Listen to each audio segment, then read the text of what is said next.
Okay, I'd like to introduce our next presenter. It's Flagg Flanagan from DiscGenics.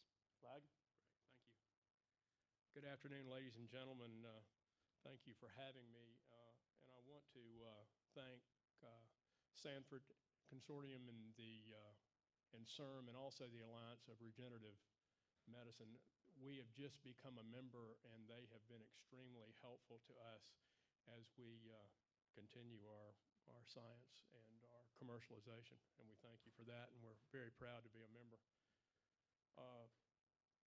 DiscGenics is a tissue and stem cell engineering company working on treatments for degenerative disc disease. The intervertebral disc is located between the vertebral bodies and contain an outer nucleus fibrosus and an inner nucleus pulposus. A healthy disc allows for multi-axial motion, is avascular and under high pressure.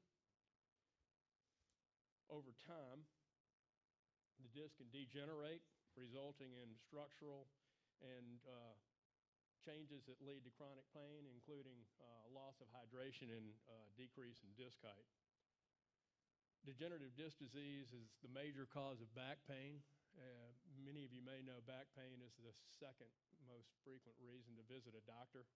A publication recently put the cost of back pain in excess of $100 billion in the U.S. annually. But most importantly, it interferes with people's daily lives and activities, and sometimes very significantly. My wife is one of those where that impact happens. If we consider the treatment continuum and we look at the patient, early treatment happens with over-the-counter medications, physical therapy, and steroid injections. And as you progress down this continuum, in severe cases, you end up with fusion and disc arthroplasty to reduce pain, which obviously is very expensive, but does not restore the function of a disc.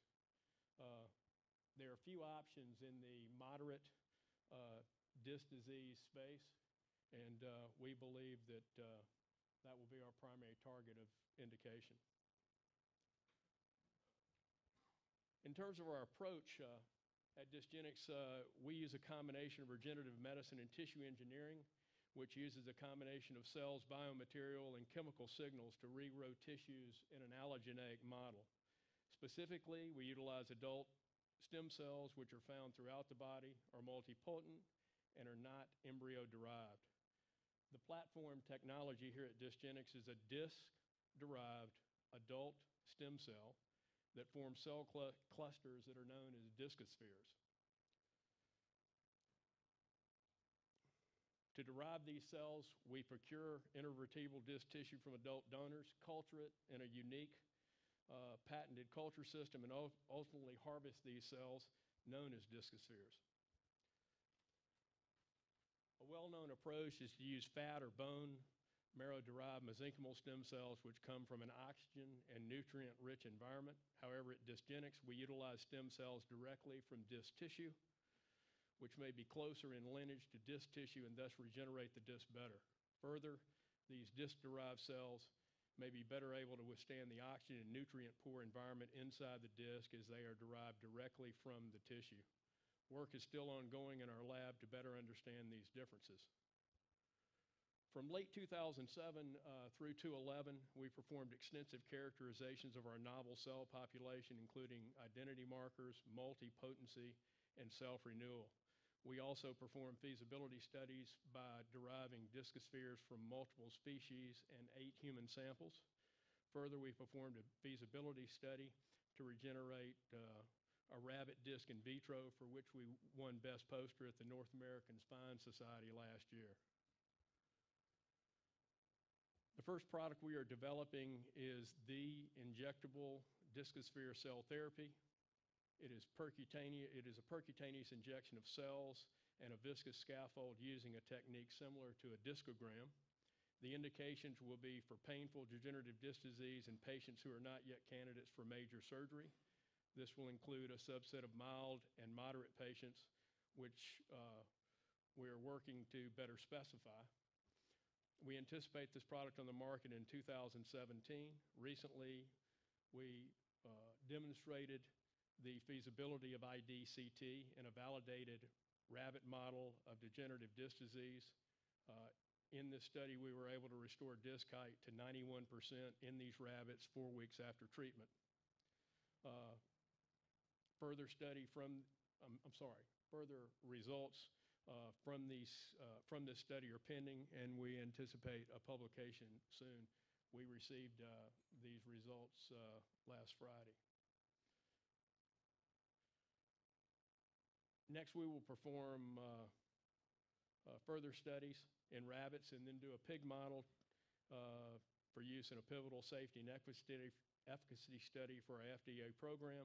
Also, we're developing a second implantable product for use after discectomy, and we envision commercialization in 2008. So in order to go to market, we have a number of initiatives in place. We are developing our manufacturing protocols in order to be compliant with CGMP regulations. We are optimizing our tissue procurement strategies and are working closely with the FDA to ensure a smooth transition from IND to BLA. Actually, we have had 2 calls with the FDA, and so far they've been very productive and helpful. We are developing an internal quality system.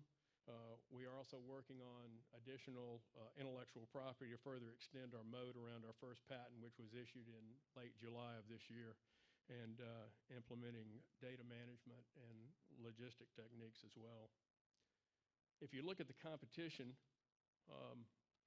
the landscape for degenerative disc disease is currently dominated by steroid injections and spinal fusion surgery. Disc arthroplasty has had some success, especially in the cervical, but not so much so in the lumbar. There's an emerging approach to replace nucleus using biomaterials, but that success to such approaches remains to be seen. Finally, there are a few companies trying to regenerate the nucleus of the disc, which include us, Mesoblast, which we have a great deal of respect for their scientific and clinical progress, along with ISTO, and you can be assured we'll be following their clinical trials very closely. The DiscGenics team is composed of myself. I have 30 years experience as a distributor of medical devices and spinal products, and I serve on the board of some other medical device startups.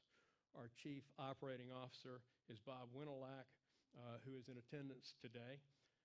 Bob was formerly the U.S. President of the Osteotech unit until it was acquired by Medtronic in late 2010, and has worked previously for Medtronic, Software Danik, and Smith & Nephew. Our Chief Medical Officer is Dr. Kevin Foley, who is a preeminent neurospine surgeon with extensive product development experience with Medtronic. Dr. Foley is considered the father of minimally invasive spine surgery and has over 110 issued patents. The 3 of us, Bob, Dr. Foley, and myself, have extensive investment in this company. We eat our cooking. Our Chief Financial Officer is J.B. Hendrickson, who's a CPA with Advanced CFO Solutions. Mr. Hendrickson has 25 years of medical startup, mid-level private equity, and initial public offerings experience. Our product manager and biomedical engineer is Laura Nescu-Silverman, who is also here today, and Galina Delatova, who's a PhD, who probably has a great deal of experience with disc stem cell science, and a gentleman by the name of Anthony Mangum rounding out our in-house team in Utah. So in conclusion, I believe that we have a tremendous unmet medical need to treat degenerative disc disease and the pain that comes with it. We have a validated novel science and engineering. There is a very high revenue potential estimated at $4.4 billion per year in the U.S. market. We have strong management experience and scientific expertise.